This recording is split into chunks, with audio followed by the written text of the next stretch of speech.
آج ہم اپنے نماز تراویح کا آغاز کرنے جا رہے ہیں اور انشاءاللہ 27 روزہ ختم القرآن کا سلسلہ آج جس کا آغاز ہوگا، اور حسب سابق انشاءاللہ جو مضامین قرآن کے اعتبار سے ہم تفسیری گفتگو کرتے ہیں وہ سلسلہ بھی رب ذوالجلال کی توفیق اور اس کے فضل سے ان 27 دن تک جاری و ساری رہے گا۔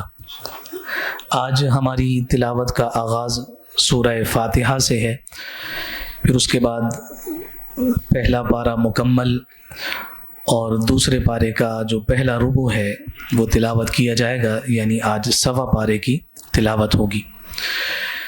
حاضرین محترم، یہ بات ہمارے مد نظر رہنی چاہیے کہ قرآن مجید فرقان حمید اللہ رب العزت کی وہ لاریب کتاب ہے کہ جس کا پڑھنا تو باعث اجر اور ثواب ہے ہی، اس کا سننا بھی باعث برکت اور باعث اجر ہے۔ نہ صرف اس کا سننا بلکہ اس قرآن کو دیکھنا بھی باعث برکت ہے، اور اس کو چھونا بھی اللہ رب العزت نے اجر اور ثواب کا ذریعہ قرار دیا۔ قرآن کا آغاز سورہ فاتحہ سے ہے، اور آپ جانتے ہیں کہ سورہ فاتحہ کے مختلف نام ہیں۔ سورہ شفا ہے، ام القرآن ہے، اس کو تعلیم المسئلہ بھی کہا جاتا ہے، السبع المثانی بھی کہا گیا، سورۃ الحمد بھی کہا گیا، سورۃ الکافیہ بھی بیان کیا گیا، سورہ کنز بھی اسے کہا گیا، الاساس بھی اس کا نام ذکر کیا گیا، اور اس کا ایک نام الصلاح بھی ذکر کیا جاتا ہے۔ سورہ فاتحہ کی فضیلت کے حوالے سے جان کائنات صلی اللہ علیہ وآلہ وسلم کی بہت ساری روایات ہمیں ملتی ہیں۔ اس کے ضمن میں ایک واقعہ ذکر کیا جاتا ہے۔ جناب عبداللہ ابن عباس رضی اللہ تعالیٰ عنہما روایت کرتے ہیں کہ جان کائنات نے ہمیں ایک مہم پر بھیجا۔ رستے میں زیادہ راہ ختم ہو گیا تو ہم ایک قریب بستی کے گزرے، تو ہم نے بستی والوں سے کہا کہ ہم مسافر ہیں تو ہمیں کچھ کھانے کو دو۔ وہ بے مروت لوگ تھے، انہوں نے کچھ بھی دینے سے انکار کر دیا۔ تو ہم بڑے مایوس ہو کر جب ان کی بستی سے آگے نکلے تو ان کی بستی کے چند افراد دوڑتے ہوئے ہمارے پاس آئے اور آ کر کہنے لگے کہ ہمارے سردار کو کسی زہریلے جانور نے کاٹ لیا ہے۔ تو حضرت عبداللہ ابن عباس رضی اللہ تعالی عنہ کہتے ہیں کہ ان صحابہ میں سے چند نے کہا کہ ہمارے پاس اس کا علاج ہے، لیکن تم نے چونکہ ہمارے ساتھ یہ بے مروتی دکھائی ہے تو اب ہم علاج تب کریں گے جب تم اس کا عوض اور اس کی قیمت دو گے۔ ابن عباس رضی اللہ تعالیٰ عنہ کہتے ہیں کہ وہ قیمت دینے پر آمادہ ہوئے اور چند بکریاں طے ہوئیں، اور پھر اس موقع پر حضرت ابو سعید خدری رضی اللہ تعالیٰ عنہ کے ساتھ موجود تھے۔ تو صحابہ کرام واپس پلٹے اور اس بستی کے جو سردار کو زہریلے جانور نے کاٹا تھا، ابو سعید خدری رضی اللہ تعالیٰ عنہ نے اس پر سورہ فاتحہ پڑھنی شروع کی اور دم کیا، جس کی برکت سے رب ذوالجلال نے اسے شفا یاب فرمایا۔ عوض میں بکریاں لیں لیکن ان کو استعمال نہیں کیا، چونکہ گویا کہ یہ ایک اجتہادی مسئلہ کہ نہ جانے یہ بکریاں ہمارے لیے جائز بھی ہیں یا نہیں۔ تو حضور علیہ السلام کی خدمت میں حاضر ہوئے اور آ کر عرض کرنے لگے، یا رسول اللہ یہ یوں ماجرا پیش آیا، ہم نے ان سے ادب احترام سے کھانا مانگا، انہوں نے نہیں دیا، بے مروتی دکھائی، ان کو ہماری ضرورت پڑی تو ہم نے ان کا علاج کیا، تو اس کے عوض میں یہ بکریاں لے کر آئے ہیں، تو کیا یہ ہمارے لیے جائز ہیں؟ تو حدیث کے الفاظ ہیں کہ حضور علیہ السلام مسکرائے اور فرمایا کہ جو تم نے سورہ فاتحہ سے علاج کیا وہ درست کیا، اور فرمایا کہ جو بکریاں تم لے کر آئے ہو اس میں سے میرا حصہ بھی رکھو۔ تو یہ سورہ فاتحہ کو جو الشفا کہا جاتا ہے، اس کے پیچھے حضور علیہ السلام کا یہ فرمان، اور اس کے علاوہ بھی حضور کے معمول میں یہ بات داخل تھی کہ حضور 7 بار سورہ فاتحہ کی تلاوت فرما کر بیمار کو دم کر دیا کرتے تھے، تو اس سے شفا اور برکت ملتی تھی۔ حضرت عبداللہ ابن مسعود رضی اللہ تعالیٰ عنہ روایت کرتے ہیں کہ آقا کائنات صلی اللہ علیہ وسلم نے ارشاد فرمایا کہ جو دوزخ کے دروازے ہیں ان پر 19 داروغے موجود ہیں، یعنی جو ان کے دروازوں پر افراد کھڑے ہیں۔ فرمایا کہ اگر وہ چاہتا ہے کہ وہ ان 19 داروغوں سے بچ جائے، ان سے محفوظ رہے، تو اسے چاہیے کہ قرآن کی جو ابتدا ہے، سورہ فاتحہ نہیں، بسم اللہ، فرمایا جو قرآن کی ابتدا ہے اس ابتدا کو اکثر پڑھا کرے، 19 داروغوں سے محفوظ رہے گا۔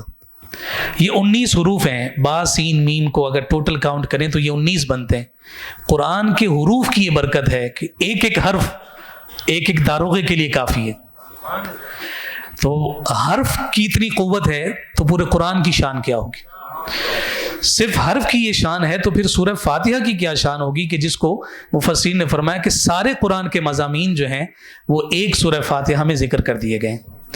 آگے جب سورہ بقرہ کا آغاز ہوتا ہے تو سورہ بقرہ کے حوالے سے حضرت اسید بن حضیر رضی اللہ تعالیٰ عنہ کی وہ روایت بہت معروف ہے کہ جان کائنات صلی اللہ علیہ وسلم کی خدمت میں حاضر ہوئے اور آ کر عرض کرنے لگے، یا رسول اللہ میں رات کو قرآن کی تلاوت کر رہا تھا، سورہ بقرہ پڑھ رہا تھا، اور میرے ساتھ جو ہے میرا گھوڑا بندھا ہوا تھا اور اس کے بالکل قریب جو ہے وہ میرا بیٹا سو رہا تھا۔ تو میں جب سورہ بقرہ کی تلاوت کر رہا تھا تو وہ جو گھوڑا ہے وہ بدکنے لگا، تو میں سہم گیا کہ کہیں یہ بدکنا زیادہ ہو گیا تو میرے بیٹے کو نقصان نہ پہنچا دے، تو میں نے تلاوت روک دی۔ میں نے جیسی تلاوت روکی گھوڑا بھی ساکت ہو گیا۔ کہتے میں نے پھر تلاوت شروع کی، وہ پھر بدکنے لگا۔ کہتے جب 3 دفعہ یہ معاملہ پیش آیا تو میں بڑا پریشان ہوا اور میں نے تلاوت کو روک دیا۔ یا رسول اللہ یہ کیا تھا؟ تو حضور جان کائنات امام الانبیاء صلی اللہ علیہ وسلم نے ارشاد فرمایا کہ تم سورہ بقرہ کی تلاوت کر رہے تھے، رب کے فرشتے تمہاری اس تلاوت کو سننے کے لیے زمین کے قریب اترے ہوئے تھے، اور ان فرشتوں کو یہ گھوڑا دیکھ کر جو ہے وہ بدک رہا تھا، اور حضور نے ساتھ فرمایا کہ اگر تم تلاوت جاری رکھتے اور اسی حالت میں صبح ہو جاتی تو تمہارے بھائی بھی ان فرشتوں کو دیکھ لیتے۔ تو یہ سورہ بقرہ کی شان ذکر کی گئی، اور پھر سورہ بقرہ کے ساتھ صحابہ کی تلاوت کی شان ذکر کی گئی کہ زمین پر مصطفیٰ کو دیکھنے والے قرآن پڑھتے ہیں، رب کے فرشتے نازل ہو کر ان کے قرآن کو سنتے ہیں۔ اللہ اکبر۔ میدان حشر کے حوالے سے فرمایا کہ جس دن کسی چیز کا سایہ نہیں ہوگا، جو سورہ بقرہ اور سورہ آل عمران کی تلاوت کو اپنا معمول رکھتا ہے، تو یہ دونوں سورتیں بادل بن کر کل قیامت کے دن اس گناہگار پر اپنا سایہ کریں گی۔ پھر اس کے بعد جب ہم بات کو آگے بڑھاتے ہیں تو ابتدائی جو مضامین ہیں ان میں مسلمان، پھر اس کے بعد کفار، اور پھر اس کے بعد منافقین کا یہاں تذکرہ کیا گیا ہے۔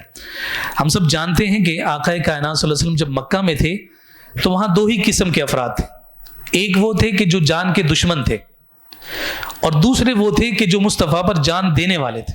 ایک لینے پر در پہ تھے اور دوسرے دینے کے لیے آرزو اور تمنا لیے بیٹھے تھے۔ لیکن جب حضور علیہ الصلوۃ والسلام مدینۃ المنورہ تشریف لائے تو یہاں تیسرا طبقہ بنا جو منافقین کا طبقہ کہلایا۔ اوس و خزرج کے درمیان جھگڑے رہتے تھے، لڑائیاں رہتی تھیں، ان کے درمیان صلح ہوئی۔ انہوں نے اپنا ایک سردار مقرر کیا جس کا نام عبداللہ بن ابی تھا۔ اس کی تاج پوشی تھی، جس دن حضور مدینہ تشریف لائے اس کی تاج پوشی ہونی ہے کہ آج کے بعد اس پوری سرزمین پر سکہ جس کا چلے گا وہ عبداللہ بن ابی۔ لیکن جب حضور جان کائنات امام الانبیاء صلی اللہ علیہ وسلم تشریف لے کر آئے تو وہ ایونٹ انہوں نے مقرر کر رکھا تھا وہ موقوف ہو گیا، رک گیا، اور حضور علیہ السلام ریاست مدینہ کے بانی ہوئے، اور کثرت کے ساتھ اوس و خزرج کے لوگ جب مسلمان ہو گئے تو اس موقع پر عبداللہ بن ابی نے جو ہے صرف زبان سے کلمات کو ادا کر کے مسلمانوں کی صف میں داخل ہونے کی کوشش کی، اور پھر اس کے ساتھ اس کے ہم نوالہ اور ہم پیالہ بھی ایک بڑی تعداد اور جماعت بنی جو منافقین کہلائے۔ اور قرآن مجید فرقان حمید نے یہاں ان کو ذکر کیا کہ یہ منافقین کافروں سے زیادہ تمہارے لیے نقصان دہ ہیں، اس وجہ سے کہ یہ اندرونی دشمن کہلاتے۔ جناب آدم علیہ نبی جینا علیہ الصلوۃ والسلام کی پیدائش کا تذکرہ آج کی تلاوت میں ہے۔ وَإِذْ قَالَ رَبُّكَ لِلْمَلَائِكَةِ إِنِّي جَاعِلٌ فِي الْأَرْضِ خَلِيفَةً قَالُوا أَتَجْعَلُ فِيهَا مَن يُفْسِدُ فِيهَا وَيَسْفِكُ الدِّمَاءَ۔ رب نے ملائکہ سے کہا کہ میں زمین پر اپنا نائب بنانے جا رہا ہوں، تو انہوں نے کہا کہ اس کو نائب بنا رہے ہیں کہ جو زمین پر خون ریزی کرے گا، فتنہ کرے گا، جبکہ ہم تیری تسبیح بھی بیان کرتے ہیں، تیری پاکی بھی بیان کرتے ہیں۔ تو رب ذوالجلال نے فرمایا جو میں جانتا ہوں وہ تم نہیں جانتے۔ تو پھر اللہ رب العزت نے جناب آدم علیہ السلام کو علم آدم الاسماء کلہا، تمام اشیاء کا علم، ناموں کا جو ہے وہ علم عطا فرمایا، اور پھر فرشتوں کو کے سامنے پیش کیا گیا اور بیان کیا کہ ہم نے اسے یہ شان اور رفعت عطا کی ہے۔ تو پھر قرآن بیان کرتا ہے کہ سارے فرشتوں کو حکم دیا گیا کہ آدم کو سجدہ کیا جائے۔ تو یہ ساری تفصیل آج کی تلاوت میں موجود ہے۔ اور پھر اس موقع پر شیطان نے جو سجدہ کرنے سے انکار کیا اور اس کو جو مہلت دی گئی. تو یہاں روایات میں ذکر کیا کہ حضور علیہ الصلوۃ والسلام کی خدمت میں عرض کی کہ یا رسول اللہ، شیطان نے تو کھلا اعلان جنگ کر دیا ہے اور رب نے بھی اس کو مہلت اور اجازت دے دی ہے، تو ہم اس سے کیسے بچیں گے؟ تو آقا کائنات صلی اللہ علیہ وسلم نے فرمایا کہ شیطان نے 4 طرفوں کا ذکر کیا ہے، دائیں بائیں آگے اور پیچھے، لیکن فرمایا کہ اس نے اوپر اور نیچے کا نام نہیں لیا، اور فرمایا کہ اگر کوئی شخص ہاتھوں کو اٹھا کر آسمان قبلہ بناتا ہے تو اللہ رب العزت دعا کی قبولیت سے اس کو شیطان سے محفوظ کرے گا، اور اگر کوئی زمین کی جانب اپنی پیشانی لے جا کر پیشانی کو رگڑتا ہے اور دعا مانگتا ہے، رب ذوالجلال اس کی بھی بخشش و مغفرت بھی فرماتا ہے اور شیطان سے اسے محفوظ و مامون بھی فرماتا ہے. پھر اس کے بعد بنی اسرائیل کا تذکرہ شروع ہوتا ہے. بنی اسرائیل پر اللہ رب العزت نے جو نعمتیں نازل فرمائیں ان کا تفصیل کے ساتھ یہاں تذکرہ ہے، اور ان کو رب ذوالجلال نے تفصیل کے ساتھ بیان فرمایا کہ کس انداز میں حضرت موسیٰ علیہ السلام کی قیادت میں بنی اسرائیل روانہ ہوئے تو راستے میں سمندر کے ذریعے اللہ رب العزت نے بنی اسرائیل کو رستہ دے دیا، فرعون اور اس کی فوج کو جو ہے وہ غرق کر دیا گیا. اسی طرح سے کوہ طور پر جا کر جناب موسیٰ علیہ نبینا علیہ الصلوۃ والسلام ان کے لیے جو ہے وہ تورات رب کا کلام لے کر آئے. اسی طرح سے وہ 70 افراد کا تذکرہ کہ جو موسیٰ علیہ السلام کے قوم کے سردار تھے انہیں اللہ رب العزت نے دوبارہ زندگی عطا فرمائی. اسی طرح سے جو من و سلوہ ان پر نازل کیا گیا، آج بھی من و سلوہ یعنی جو مرغوب غذا ہوتی ہے اس کے لیے استعارتاً استعمال ہوتا ہے، تو یہ انعام بنی اسرائیل پر من و سلوہ کے اعتبار سے نازل کیا گیا تھا. لیکن وہ اتنی بے قدری قوم تھی کہ من و سلوہ جب کافی دن تک کھاتے رہے تو پھر اس کے بعد وہ کہنے لگے کہ اس سے ہم تنگ آ گئے کھا کھا کر، ہمارے لیے جو ہے ساگ اتارا جائے، ہمارے لیے گیہوں اتارا جائے، ہمارے لیے دال کھیر لہسن اور پیاز اتارے جائیں اور ہمیں وہ چیزیں پیش کی جائیں. تو قرآن مجید فرقان حمید نے یہاں اس بات کو ذکر کیا کہ اتستبدلون الذی هو ادنی بالذی هو خیر، آسمان سے اتری کو چھوڑ کر زمین سے اگی ہوئی کو طلب کر رہے ہیں. فرمایا کہ جو ان کے لیے بہتر تھا اس کے بدلے میں یہ کمتر کو قبول کر رہے ہیں. تو فرمایا کہ ان کا یہ گھاٹے کا سودا ہے، جبکہ یہ چیزیں تو انہیں بازار سے اہبطوا مصرا فإن لكم ما سألتم، یہ تو ان کو وہاں سے بھی مل جاتی، لیکن انہوں نے اپنے مقدر کے لیے انہی چیزوں کا انتخاب کیا اور رب کے انعام کی جو ہے وہ کفران نعمت کیا. یہ ساری تفصیل ان کی ذکر کرنے کے بعد یوم سبت کا جو قانون ان کو دیا گیا تھا بنی اسرائیل کو، اس کا تذکرہ کیا گیا. آج کل ہم بھی بڑے لیت و لال کا اظہار کرتے ہیں، ہمارے پاس بھی ہر چیز کی تعویل موجود ہوتی ہے، نہیں یہ یوں نہیں، یہ یوں بھی ہو سکتا ہے. ان کے لیے مقرر کیا تھا کہ جمعے کے دن جو ہے وہ تمہاری چھٹی ہوگی اور تم نے صرف عبادت اور ریاضت کو اختیار کرنا ہے اور باقی سارے امور کو چھوڑنا ہے. ان کا نہیں، جمعے کے دن ہمارے لیے ہفتہ رکھا جائے. رب ذوالجلال نے ہفتے کو شکار ان کے لیے ممنوع قرار دے دیا. اور پھر دلچسپ امر یہ ہوا کہ چونکہ ان کا جو سارا اوڑھنا بچھونا تھا وہ پانی سے حاصل ہونے والی مچھلی تھی. 6 دنوں میں اتنی مچھلی نہیں آتی تھی جتنی مچھلی ہفتے کے دن آتی تھی. اب انہیں اس بات پر جو ہے وہ پریشانی تھی کہ ہمارے تو ہاتھ ہی کچھ نہیں آتا، ہفتے والے دن شکار منع ہے. تو اب انہوں نے جناب یہ تعویلیں اختیار کی اور جناب ہیلے اور طریقے اختیار کیے. ان میں سے کیا تھا کہ جناب انہوں نے اس سمندر میں سے اور دریا میں سے چھوٹی چھوٹی نالیاں بنا لیں اور ان نالیوں کو جو ہے وہ جمعے کی رات کو وہ کھول دیا کرتے. تو پانی میں چونکہ مچھلیاں کثرت کے ساتھ آتی تو وہ نالیوں سے ہفتے والے دن گزرتے گزرتے ان کے جو حوض تھے ان میں جمع ہو جایا کرتی اور وہ اتوار والے دن لا کر ان کو پکڑ لیا کرتے. لوگوں نے جب ان کو منع کیا کہ جناب تم اللہ کی نافرمانی کر رہے ہو، تو وہ کہتے تھے کہ ہم ہفتے کو تھوڑی، ہم تو اتوار کو شکار کرتے ہیں. تو یہاں قرآن نے ذکر کیا کہ 3 طبقات بنے. پہلا طبقہ وہ تھا کہ جنہوں نے کھلم کھلا اللہ تعالیٰ کے حکم کی خلاف ورزی کی، ان کی جرت اس قدر بڑھی کہ اب وہ براہ راست ہفتے کے دن بھی مچھلیاں پکڑنے لگے. دوسرا گروہ وہ تھا کہ جو ان نافرمانیوں پر خاموش تھا، سمجھاتا نہیں تھا، کہتا ان کا حال یہ جانے خدا جانے، ہم ان سے کوئی بات کرنے والے نہیں ہیں. اور تیسرا طبقہ ان کا تھا کہ جو ان لوگوں کو منع کر رہا تھا کہ جناب تم ان امور میں مصروف نہ ہو، یہ تم رب کی نافرمانی کر رہے ہو. تو مفسرین فرماتے ہیں کہ ان 3 طبقات میں سے ایک بچا کہ جو منع کرتے رہے. وہ طبقہ بھی غارت ہوا کہ جنہوں نے کہا یہ جانے ان کا خدا جانے، ہم ان کو تبلیغ کیوں کریں؟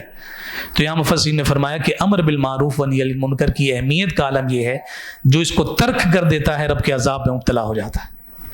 تو آج اگر ہم اپنے احوال کا محاسبہ کریں تو گویا کہ بات یہی نظر آتی ہے کہ ہم کسی کو تبلیغ کرنے سے پہلے 10 دفعہ سوچتے ہیں پتہ نہیں واپسی میں رسپونڈ کیا ملے، 2 دفعہ 3 دفعہ کسی کو نیکی کی دعوت دے دیں تو چوتھی دفعہ چھوڑ دیتے ہیں کہ بھائی اس پر تو اثر ہی کوئی نہیں ہوتا۔ 950 سال جناب نوح علیہ السلام نے تبلیغ کی تھی، 950 سال، ایمان کتنے لوگ لائے تھے؟ زیادہ سے زیادہ 120 لوگ ایمان لائے تھے، لیکن انہوں نے تبلیغ نہیں چھوڑی۔ کہنا کیا تھا ان کا؟ میرا جو کام ہے وہ میں کر رہا ہوں، ہدایت دینا رب ذوالجلال کے ہاتھ میں دست قدرت میں ہے، وہ جس کو عطا فرمائے، لیکن میں رب کی بارگاہ میں سرخرو ہونا چاہتا ہوں۔ تو اس لیے یہاں ذکر فرمایا کہ تبلیغ کو چھوڑ دینا، امر بالمعروف و نہی عن المنکر سے روگردانی کرنا بھی جو ہے وہ عذاب کا ذریعہ بندی ہے۔ جانے کائنات صلی اللہ علیہ وسلم نے قرب قیامت کی علامت کو ذکر فرمایا اور فرمایا کہ قیامت کے قریب رب ذوالجلال جو ہے وہ لوگوں کی عبادت جو دعا ہے اس کو قبول کرنا چھوڑ دے گا۔ صاحب نے کہا یا رسول اللہ رب کس سبب سے دعا قبول نہیں فرمائے گا؟ تو فرمایا اس لیے کہ وہ لوگوں کو دین کی دعوت دینا ترک کر دیں گے، اس وجہ سے رب ذوالجلال ان کی دعا کو قبول کرنے سے اپنا جو چہرہ شفقت ہے وہ پھیر لے گا۔ پھر اس کے بعد سورہ بقرہ کو جس سبب سے بقرہ کہا جاتا ہے تو وہ پورا واقعہ ذکر کیا گیا ہے کہ بھتیجے نے اپنے چچا کو قتل کیا، اور قتل بھی اسی وجہ سے کیا کہ سارا مال میرے ہاتھ آ جائے، اور قتل کرنے کے بعد اس نے اپنے چچا کو کا جو قتل ہے وہ دیگر افراد کے سر لگایا۔ تو فیصلے کے لیے جب جناب موسیٰ کے پاس گیا تو آپ نے فرمایا کہ جانور کو، گائے کو ذبح کرو اور اس کی جو گوشت ہے اس کو، جو مقتول ہے جس کو قتل کیا گیا ہے اس کے جسم پر مارو تو وہ خود بتائے گا کہ مجھے قتل کس نے کیا ہے۔ تو یہاں کہا کہ وہ کہتے تھے کہ آپ ہم سے مذاق کرتے ہیں، یہ بھی کوئی کرنے والی بات ہے؟ یہ بھی کوئی اس کے ذریعے سے بھی کوئی فیصلہ ہوگا؟ تو جب وہ ماننے کو آمادہ نہیں تھے تو وہ بار بار سوال کرتے تھے، ان کا رنگ کیسا ہو، گائے کا جو ہے وہ وزن کیسا ہو، اس کی عمر کیسی ہو، کیسی دکھتی ہو، تو یہ ساری تفصیل ذکر کرتے رہے اور ان پر قید لگتی رہی۔ بالآخر ان کو وہ جانور ملا، یہ ایک تفصیل ہے، وہ کسی موقع پر ذکر کریں گے، اور پھر اس جانور کے ذریعے سے اصل جو قاتل ہے اس تک جو ہے وہ بنی اسرائیل کو رسائی دی گئی۔ اسی طرح سے یہ سارے مضامین جب آگے بڑھتے ہیں تو یہاں ایک اور موقع اور مرحلہ آتا ہے جہاں یہ بنی اسرائیل نے جناب جبریل امین سے اپنی عداوت کا اظہار کیا۔ نام ہے یہودیوں کا بہت بڑا عالم ہے، اس کا نام تھا عبداللہ بن سوریہ۔ مدینہ المنورہ میں حضور علیہ الصلوۃ والسلام جب تبلیغ فرما رہے تھے تو یہ یہودیوں کا عالم آیا اور مختلف قسم کے سوالات کرتا رہا۔ حضور علیہ الصلوۃ والسلام بڑے تحمل کے ساتھ، بڑی بردباری کے ساتھ اس کے ہر سوال کا جواب دیتے رہے۔ جب سارے سوالات سے وہ پورا ہو گیا تو پھر اب کہنے لگا کہ میرا آخری سوال یہ ہے کہ آپ کے پاس کون سا فرشتہ وحی لے کر آتا ہے؟ تو حضور علیہ الصلوۃ والسلام نے ارشاد فرمایا کہ وہی فرشتہ آتا ہے کہ جو آدم سے عیسیٰ تک آتا رہا۔ تو کہا کہ اس کا مطلب ہے آپ کے پاس جبریل آتے ہیں؟ تو نے کہا کہ ہاں جبریل ہی ہیں جو وحی لے کر آتے ہیں۔ تو اس نے کہا کہ یہ تو ہمارا پرانا دشمن ہے، تو یہ جب بھی کوئی پیغام لے کر آئے تو کوئی نہ کوئی عذاب ہی ہم پر آیا ہے۔ یہ نہیں دیکھ رہے کہ وہ عذاب ان کے اپنے کرتوتوں کی وجہ سے، لیکن کہنے لگے کہ نہیں، یہ جب بھی آتا ہے کوئی نہ کوئی عذاب لے کر آتا ہے، اس لیے آپ بنی اسرائیل کی بجائے یہ بنی اسماعیل میں آپ کے پاس وہی لے کر آ گیا، اس کی ہم سے پرانی دشمنی ہے۔ اور پھر اس کے بعد وہ کہنے لگے کہ اگر جبریل کے علاوہ کوئی اور پیغام لے کر آتا تو ہم آپ کی بات مان لیتے۔ تو قرآن نے یہاں اس کو تفصیل سے ذکر کیا، قل من کان عدوا لجبریل فانہ نزلہ علی قلبک باذن اللہ مصدقا لما بین یدیہ وہدی وبشری للمؤمنین۔ تو یہاں اس ساری تفصیل کو ذکر کیا گیا۔ پھر آگے کے جب مضامین آتے ہیں تو اس میں مقام ابراہیم کا خاص طور پر تذکرہ ہے، کعبۃ اللہ کی تعمیر کا ذکر ہے۔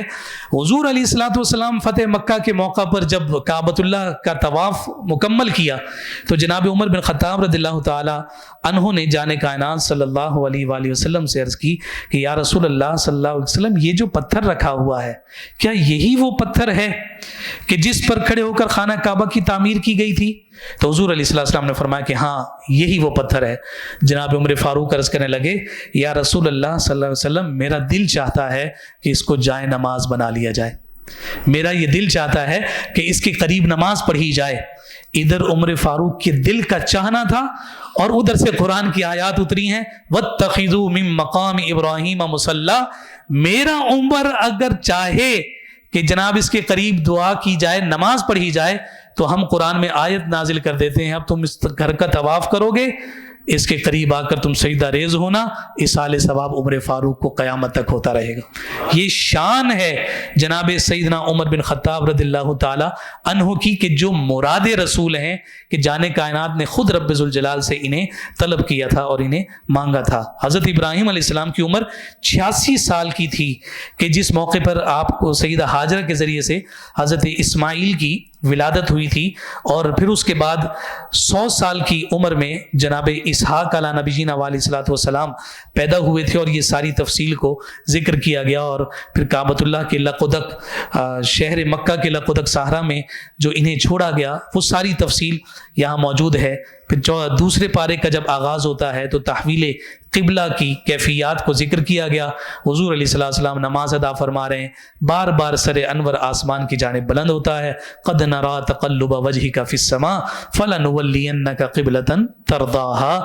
محبوب جدھر آپ کا دل چاہے گا آپ ادھر رخ پھیر لیجئے، ہم اسی رخ کو اور اسی سمت کو قیامت تک کے مسلمانوں کے لیے قبلہ بنا دیں گے۔ یہ آیات بتاتی ہیں میرے مصطفیٰ اگر دل میں خیال بھی پیدا کرتے ہیں تو رب ذوالجلال اپنے محبوب کی اس خوشی پر قرآن کی آیات کو نازل فرما دیتا ہے، اور قیامت تک کے لیے کعبۃ اللہ کو جو ہے بیت المقدس سے موڑ کر کعبۃ اللہ کو گویا کہ یوں سمجھ لیجئے کہ ہمارے لیے کعبہ بنا دیا گیا اور قبلہ بنا دیا گیا۔ اب کسی کو بھی اجازت نہیں کہ وہ اس قبلہ کو چھوڑ کر کسی اور قبلہ کی جانب توجہ کرے۔ ساری توجہات کا مرکز وہی کعبۃ اللہ ہے، جس کو سمت ہونے کے اعتبار سے جانے کائنات امام الانبیاء صلی اللہ علیہ وآلہ وسلم نے پسند فرمایا اور قبول کیا۔ اللہ رب العزت عمل کی توفیق عطا فرمائے۔